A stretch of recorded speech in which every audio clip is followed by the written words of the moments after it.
1960s, I was opening the house where I was living in Frankfurt to younger folks, and we had a lot of concerts there and art exhibitions, poetry slams and whatever. So it was a cultural thing, which I called Zentrum Freier Kunst at that time.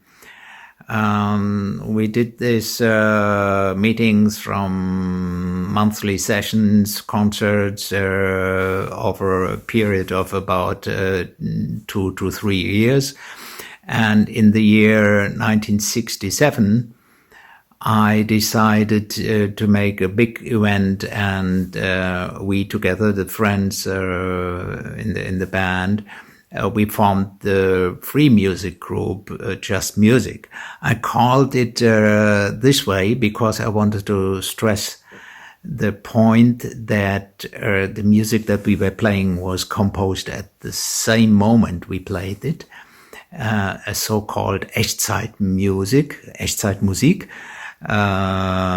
There was also only music without any other implication, so to say. So it's a kind of double meaning in the name, which I thought at that time. And in about 2 years later, in 1969, it happened that we witnessed the foundation of some labels in Germany. The first one was in summer 69, Gunther Hampel's label Birth Records in Göttingen, where he was living. And the second one happened in Berlin around Just Gebers and Peter Brötzmann and Peter Kowald, which became FMP Records, Free Music Production. So in about September, when I was getting 20 years old, I was considering it would be good if we could also have a record in our band. And we saw that there was a possibility to make it to produce the record as a kind of self-production in our own hands, with our own hands, so to say. And that was the aim at that time, because it was rather cheap, so to say, to produce the cover without a big printing process and so on and so on. So we started preparing the project, and we found through some connection a recording engineer of the former Hessischer Rundfunk in the big hall of the Music Academy in Frankfurt. But the date was rather late. We only could get a date in mid-December of 69, and we had been hoping that we could get the record out before Christmas, which in fact then happened, but only for a few exemplars. It was about 50 records that we could have in our hands to distribute them to our friends and families and some fans for Christmas. But in the meantime, shortly before the recording, by the connection of our cello player Thomas Stöfsand, there was a connection to a person in Munich. His name was Manfred Eicher. And I telephoned to Manfred, and or we telephoned together, so to say. It was not my initiative, but we came together by telephone first. And he was saying he is planning this label, which he calls Edition of Contemporary Music. And it is for avant-garde. So I asked him if he has some other musicians already besides Just Music, and he said yes. He is in contact with Mel Weltran.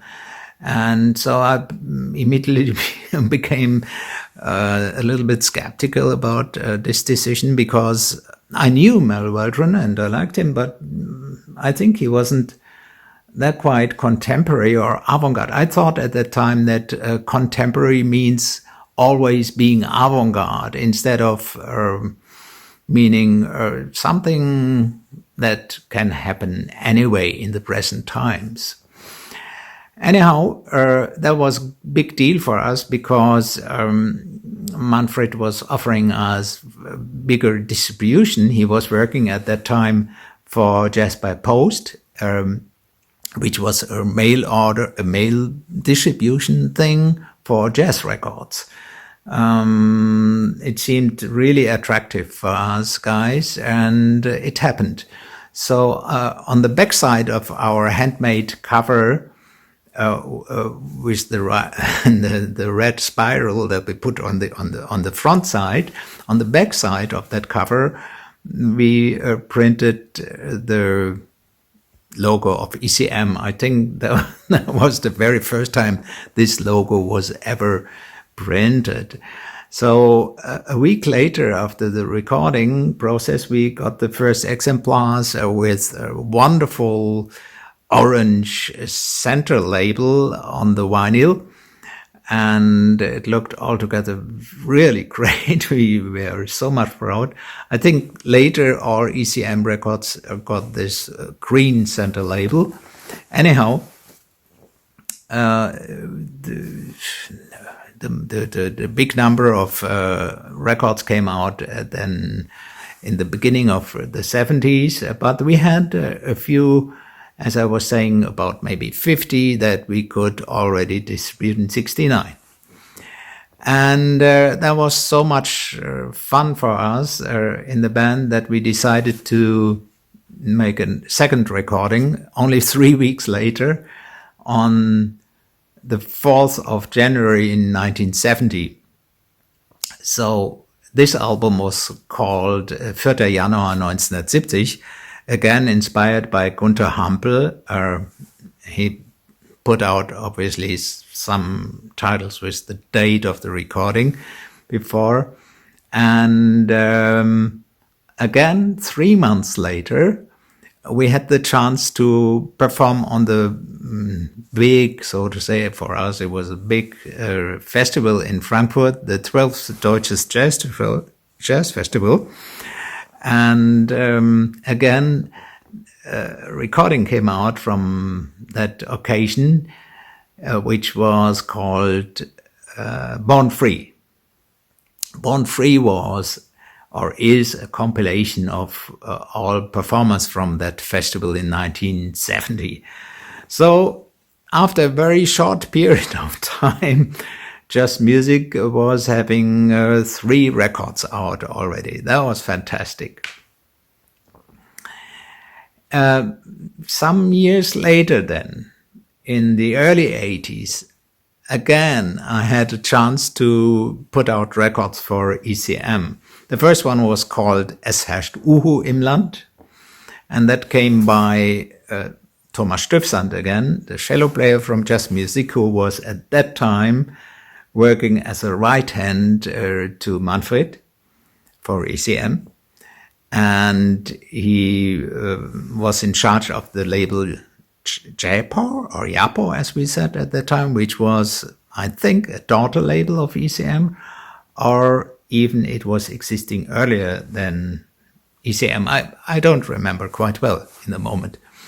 Anyhow, a year later, after Es herrscht Uhu im Land was released in 1981, Manfred again invited me to put out another record for his ECM label, and he gave me a carte blanche. So this was wonderful and really challenging, and it could be a story for another video for the moment.